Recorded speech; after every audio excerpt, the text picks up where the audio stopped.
Everyone, বিলেতে বাঙালির আরও একটা নতুন ব্লগে তোমাদের সবাইকে জানাই স্বাগত। বেলা এখন 11টা। আমার আর সময় জলখাবার খাওয়া হয়ে গেছে। ছেলে একটু আগেই উঠলো, ওর জন্য এবার জলখাবারটা রেডি করছি।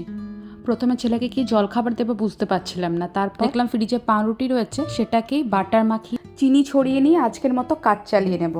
কাল থেকে ছেলের স্কুল খুলে যাচ্ছে, আবার সেই জীবন চলবে ঘড়ির কাঁটার সঙ্গে তালে তাল মিলিয়ে। যে চিনিটা আমি এখন ব্যবহার করছি সেটা হলো ডেমেরারা সুগার। এটা হোয়াইট সুগারের থেকে অনেকটা আলাদা। এটা কম প্রসেস হয় বলে এর নিউট্রিশন ভ্যালুটা হোয়াইট সুগারের থেকে অনেক বেশি থাকে। হেলথের জন্য এটা ভালো। এটাতে অনেক রকম ওই পটাশিয়াম, ক্যালসিয়াম, আয়রন এগুলো থাকে। কলকাতায় থাকার সময় তো আমি হোয়াইট সুগারটাই ব্যবহার করতাম, বাট এখানে অনেককেই দেখি এটা ব্যবহার করতে, তো আমিও এবার নিয়ে এসেছি। এবার খুব অল্প তেল দিয়ে একটা ডিমের পোচ বানাবো। ফ্রাইং প্যানটাও বেশ ভালো হয়েছে বলুন, ছোট্ট মতো। এটা অনলাইনে কিনেছি। দেখেছেন এখানে ডিমগুলো কেমন ব্রাউন কালারের হয়, আর প্রত্যেকটা ডিমের ওপরে এইভাবে প্রোডাকশন ডেট, ব্যাচ নাম্বার লেখা থাকে। তো প্রথম যখন এখানে আসি, ছেলে জিজ্ঞাসা করতো যে ডিমের ওপর এগুলো কি লেখা আছে, নাম্বারিং করা আছে কেন। তো আমি বলতাম যে এটা কোন মুরগির পেট থেকে বেরিয়েছে তার মায়ের নাম লেখা আছে, ওখানে নাম্বারিং করা আছে। ব্ল্যাক পেপার দিলাম, এবার দেব একটু নুন। এখানকার ব্রাউন ডিমগুলোর টেস্ট খুব ভালো, জানেন তো। আমাদের ওখানকার এই হাঁসের ডিমগুলো যেমন টেস্ট হয় সেরকম অনেকটা। এই যা তাড়াহুড়ো করতে গিয়ে কুসুমটাই গেল ঘেঁটে। একটা আপেলকেও টুকরো টুকরো করে কেটে নিয়েছি। মাঝে মাঝে আমি রান্না করতে করতে এই জানলার সামনেটা এসে দাঁড়াই। এই নিঃসঙ্গ বিদেশ বিভুয়ে দু চারটে গাড়ি, দু চারটে লোক দেখলেও মনটা ভালো হয়ে যায়। আজ আবার আমাদের বাড়ির সামনের এই সিগন্যালগুলো কাজ করছে না। সকাল থেকে দেখছি গাড়িগুলো আবোল তাবোলভাবে চলছে। জেনারেলি কি হয়, একটা দিকে সিগন্যাল অন থাকলে বাকি 3 দিকে সিগন্যাল অফ থাকে, কারণ গাড়িটা যে কোনো লেফট, রাইট, স্ট্রেট যে কোনো ওয়েতে যেতে পারে। সামনের ওই সাইকেলটাকে দেখুন, ও বুঝতে পারছে না সিগন্যাল কাজ করছে না, ও গ্রিন দেখে লরির দিকে চলে যাচ্ছে সাইকেল নিয়ে।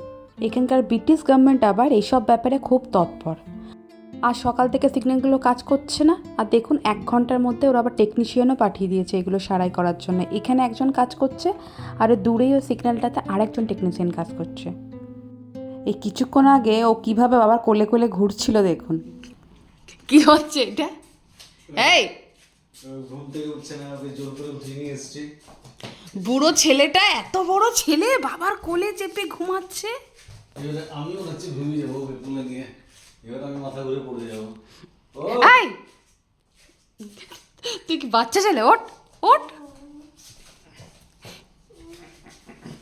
ওঠ। তোর হলো? এত সম দিয়েছে, এত কম টাইমে কেমন করে হবে? আর একটু স্লো করে কর। মানে তুই তো আমি দেখছি হাঁ করে ওইদিকে গাড়ি দেখে যাচ্ছিস তখন থেকে। না, আমি তো করছিলাম। ও কত করছিস আমি সব বুঝতে পারছি। আমার চিকেন করেছো? না, চিকেন করিনি, ইলিশ মাছ করেছে। রাত্রে কি চিকেন করবে? কেন, তোর চিকেন খেতে মন করছে? হ্যাঁ, ওই একটা জিনিসই তো খেতে ইচ্ছে করে তোর। আমি ইলিশ মাছে অনেক কাঁটা থাকে আর স্মেলও অনেক বেশি থাকে। খাবি না ইলিশ? আচ্ছা ঠিক আছে, তোর জন্য আমি একটা রুই মাছ ভেজে দেবো। মাছ ভাজা খাবি তো? রুই মাছ ভাজা। ঠিক আছে, রুই মাছ খেয়ে নেবো। স্কুলের কয়েকটা জিনিস কিনতে যাব, তাই রান্নার আজকাল বেশি ঝামেলা করিনি। একটু ভেজ ডাল বানাচ্ছি সব রকম সবজি দিয়ে, আর ইলিশ মাছ ভাজা। কিছুই না, কয়েকটা ফুলকপি, গাজর আর ক্যাপসিকাম একদম কুচি কুচি করে কেটে হালকা তেলে ফ্রাই করে নিলাম। এরপর দিলাম টমেটো আর একটু আদা ঘষে দিলাম, তার সঙ্গে একটু জিরে গুঁড়ো আর কাশ্মীরি লঙ্কা গুঁড়ো দিয়ে একটু খানিকক্ষণ ঢেকে রাখবো। রান্না করতে করতে দেখলাম বেশ কয়েকটা রান্নার জিনিসও ফুরিয়ে গেছে। ছেলের জিনিসগুলো যখন নিতে যাব স্কুলের, তখন ওই রান্নার জিনিসগুলো নিয়ে নেব। আমি এই ডয়ারে সবসময় একটা স্টিকি নোট আর পেন রেখেই দিই। যখন মনে পড়ে, আসলে কি হয় রান্না করতে করতে মনে পড়ে এটা নেই ওটা নেই, আবার দোকানে গিয়ে ভুলে যাই। তো ওই জন্য কি যখনই মনে পড়ে স্টিকি নোট দিয়ে লিখে নিই। এই এখন যেমন দেখলাম আমার 5 ফোড়নটা শেষ হয়ে গেছে। 2-3 সপ্তাহ ধরে আবার নারকেল তেল পাচ্ছি না। আজ যখন যাব 5 ফোড়নটা নিতে, দেখে আসবো ইন্ডিয়ান স্টোরে নারকেল তেল এসছে কিনা। আগে থেকে শুকনো খোলায় ভেজে মুগের ডালটা কুকারে সিটি দিয়ে রেখেছিলাম, সেটাকে মিশিয়ে দিলাম সবজিগুলোর সঙ্গে। দিলাম খানিকটা গ্রিন পিস, টেস্টটাকে ব্যালেন্স করার জন্য খুব অল্প একটু চিনি আর একটু ধনেপাতা। সন্ধ্যে এখন 7টা মতো বাজছে। যখন ছেলের জন্য জিনিস আনতে গেছিলাম স্কুলের, তখন ফ্রোজেন সিঙ্গারার একটা প্যাকেট নিয়ে এসেছিলাম। সাইজগুলো খুব একটা বড় না, এক একটা সিঙ্গারা ওই 30 থেকে 40 টাকার মতো দাম পড়ে। এখানে সবকটা সুপার মার্কেটেই একটা করে ফ্রোজেন সেকশন থাকে। ওই ফ্রোজেন সেকশনগুলোতে মাছ মাংস থেকে শুরু করে সবজিপাতি, তারপরে এই স্ন্যাক্স আইটেমগুলো থাকে। এই ফ্রোজেন খাবারগুলোর আবার টেস্ট খুব যে একটা খারাপ হয় তা কিন্তু না। তবে এই সিঙ্গারার যা স্বাদ, মোড়ের মাথায় পাড়ার দোকানের চপ সিঙ্গারা কচুরির যে স্বাদ, সেই স্বাদের ধারে কাছেও আসে না। নাই মামার থেকে কানা মামা ভালো, ব্যাপারটা অনেকটা সেই রকমই।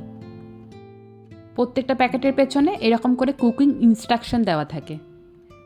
সকালবেলা ঘুম থেকে উঠে মনে হয় সামনে পুজো, একটু ওজন কমাতে হবে, একটু হেলদি খাবার খাবো, আর সন্ধে হলেই মনটা একটু চপ সিঙ্গারা পকোড়ির জন্য টানে। চলুন তাহলে আজকের ব্লগটা এখানেই শেষ করি। সবাই ভালো থাকবেন, সুস্থ থাকবেন, সাবধানে থাকবেন। আর যদি ভিডিওটা ভালো লাগে একটা লাইক করে চ্যানেলটাকে সাবস্ক্রাইব করে নেবেন। আর যারা ভিডিওটা ফেসবুক থেকে দেখছেন তারা পেজটাকে ফলো করতে ভুলবেন না কিন্তু। খুব শীঘ্রই দেখা হচ্ছে আর একটা নতুন ভিডিও নিয়ে, ততক্ষণের জন্য টাটা।